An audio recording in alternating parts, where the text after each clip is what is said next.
Good morning, everybody, and a happy Saturday morning to you. We have a decently long video again today. Not only do we have some royal family news and Harry's losing staff right and left, but of course we have the review for episode number 4 of Meghans' show. So there's a lot in here. Let's just jump in and get busy, shall we? Let's go. We are starting off with the Norwegian family. The son has finally gotten a trial date for the domestic abuse charges and the other charges. He does face up to 10 years in prison. The date is set for 2026. Now remember, this kid has no, royal duties. He doesn't have a title. He has nothing. These alleged things took place between 2018 and 2024. He faces charges on 32 separate offenses. A spokesperson said that it is, quote, up to the courts to hear this case and reach a decision. So they're absolutely not going to interfere, so they say. But, yeah. And let's move on to the other royal family. King Charles, he has interrupted his summer break in Scotland as the royals are all together at Balmoral, we are aware. But he interrupted his vacation to make Princess Anne's husband a Knight Grand Cross of the Royal Victorian Order.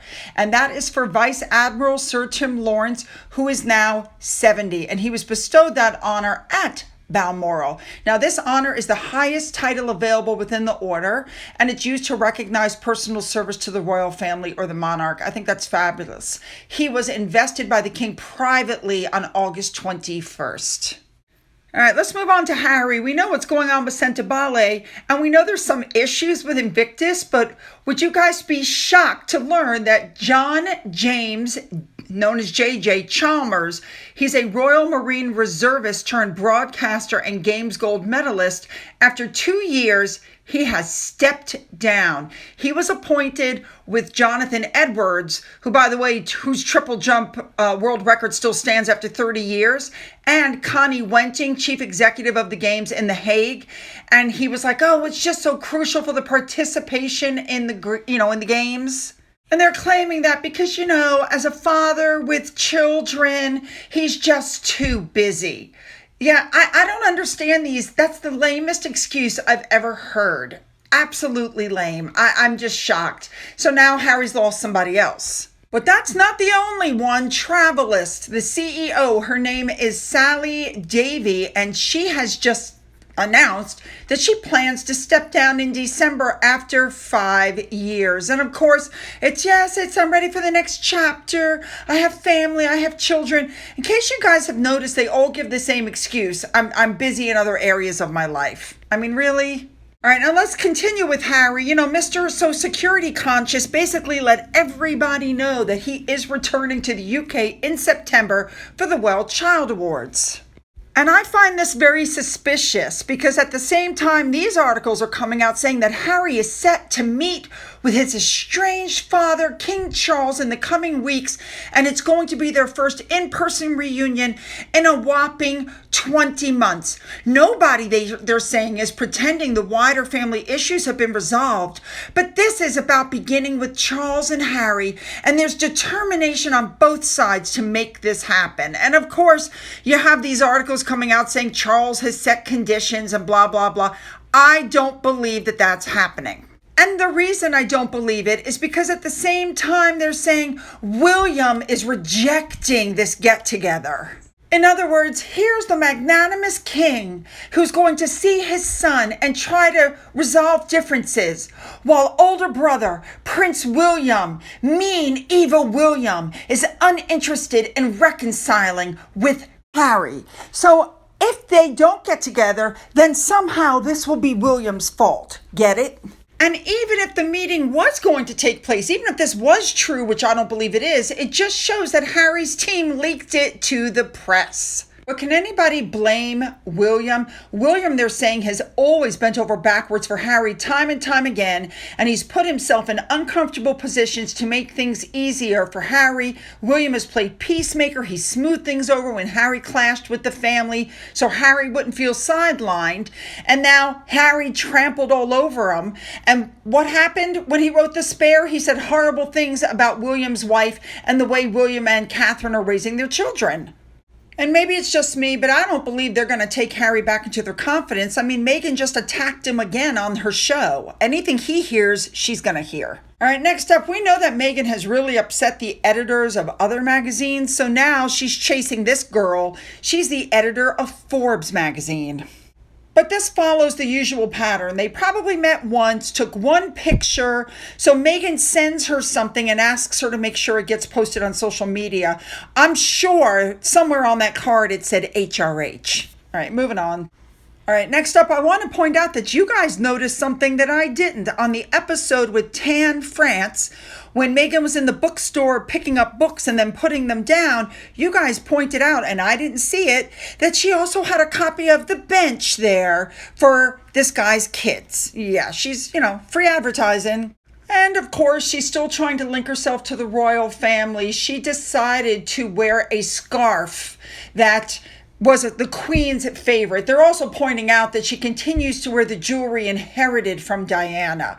This is all to show that she's still a member of the royal family. There is not one picture of Meghan Markle wearing this scarf brand since before she met Harry. It's all been since she met Harry. So there you go. All right, let's go into episode 4 now.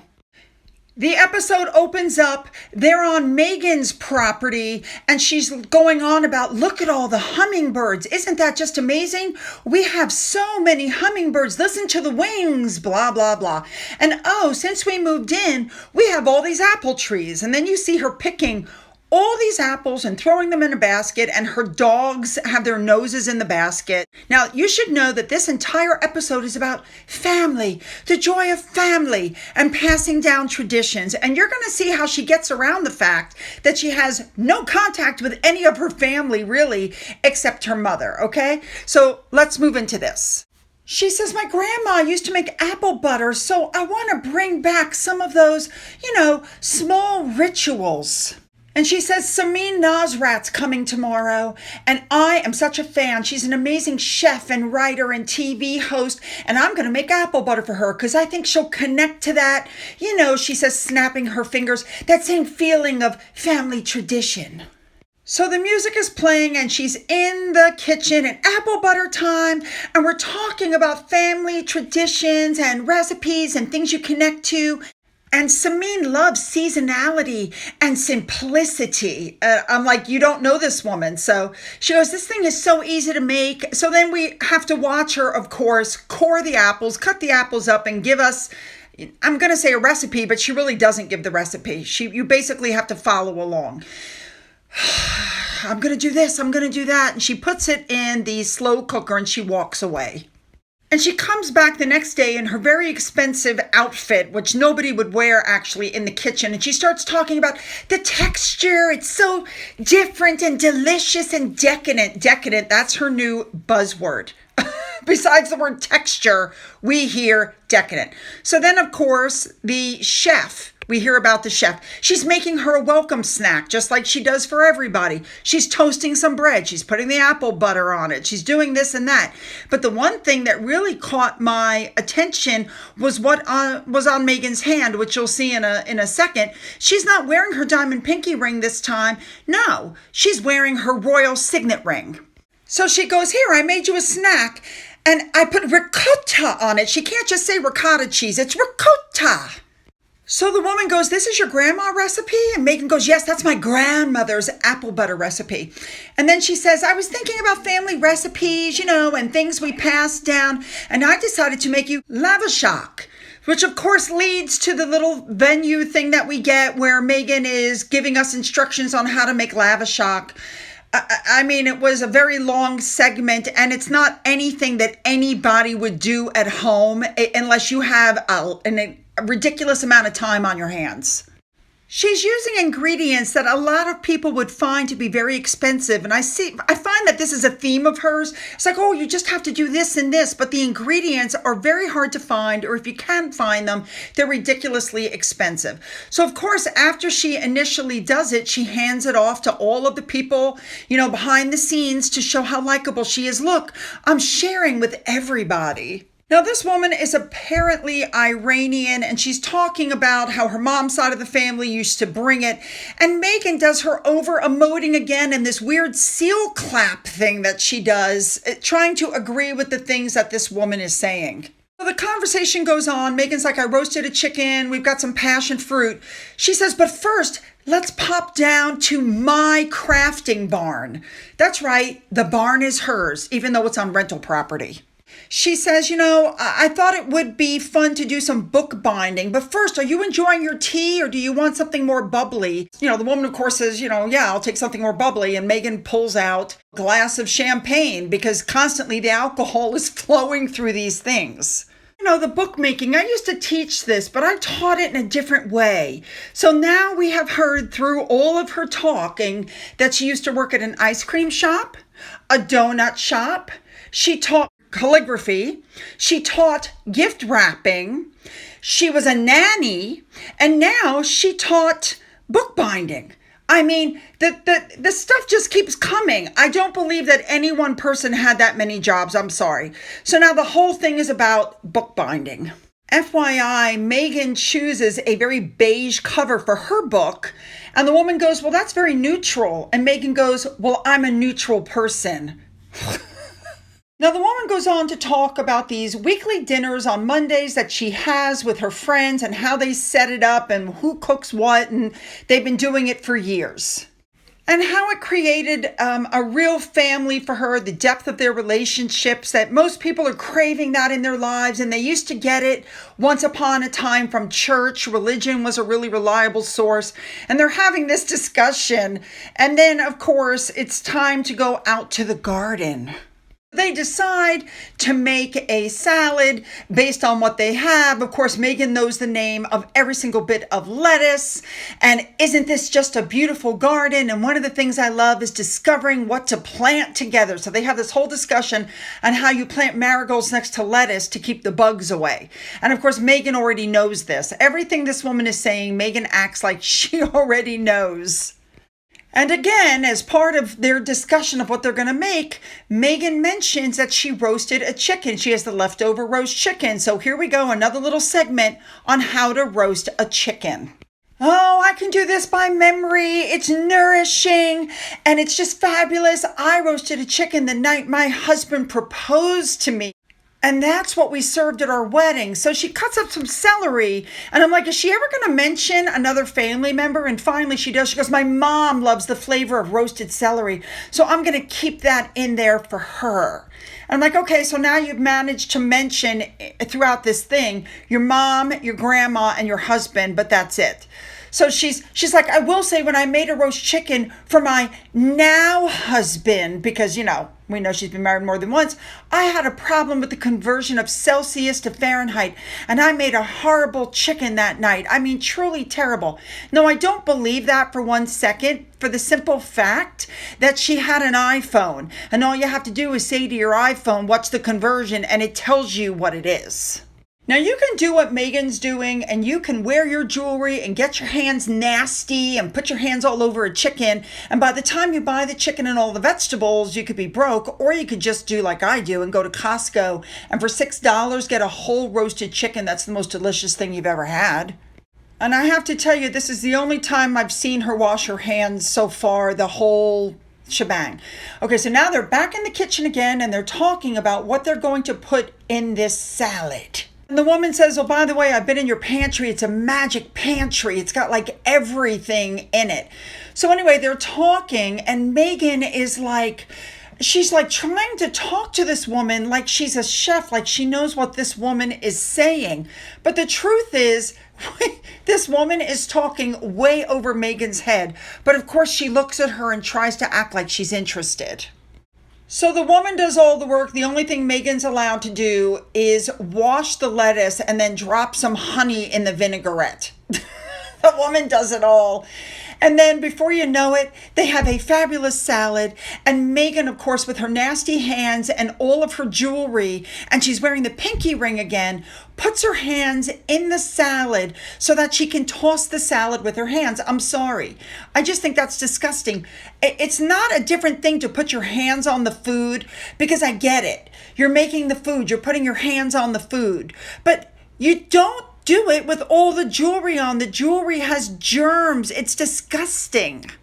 So essentially what the woman did was she made a salad.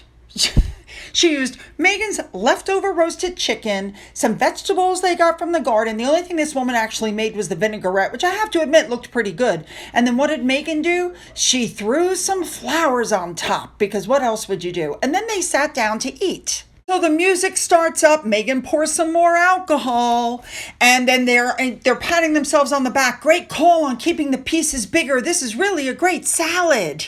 So the woman then gets her brain picked by Meghan. What do you do about your Monday night dinner? Who decides who's coming who? Who decides what the menu is? It's sacred to us, the woman says. I mean, you can invite other people, but it's like, how do we make it special? Well, we send the kids to the yard to do this or do that, or we use the good ceramics, or, and Meghan's literally picking her brain because she wants to copy her. So Meghan goes, let's establish our own little musical tradition, and she starts pouring some champagne, of course, into a glass with some sorbet. She goes, this is our dessert. It's easy. It's bright. It's effervescent. This is our grown-up root beer float. Because she's the only person who's ever done this. I think a lot of us have done this before. I know I have. And then she goes, but there's more. I'll be right back. And she leaves the room and she comes back with the jar of the apple butter and the other stuff that she made her. And she goes to hand her the book. And she won't let go of it. It's like she has to show that she handed it to her. And the woman said, well, this is going to become the book where I keep a menu record of our Monday night dinners. And Meghan goes, oh, I just love that. And the woman goes, well, now you're part of our dinner. And of course, you're always welcome. We always have room. And Meghan goes, well, you feel like somebody who always has a seat at the table. So they look at each other and go, what a lovely day. And the music ends with, a lovely day, lovely day, lovely day. You guys know what I'm saying. Absolutely no mention of her father, no mention of any of her relatives that are alive on the white or the black side of her family. She's just only talking about a deceased grandparent and her mother. So yeah, her whole thing of I have family just kind of fell flat. All right, you guys, you know what to do. Put those comments down, make them good. Don't forget to hit the like and the subscribe button and the bell for all notifications. Then go down into the description box where you'll find the link to my Twitter, my Gettr, my Rumble, my email, a link to my second channel, a link to my father's book, which is still up for sale on Amazon, and a link to my Amazon wish list, as well as a physical address. For those of you who have donated to my coffee fund, thank you so much. And as always, you guys, have a great day.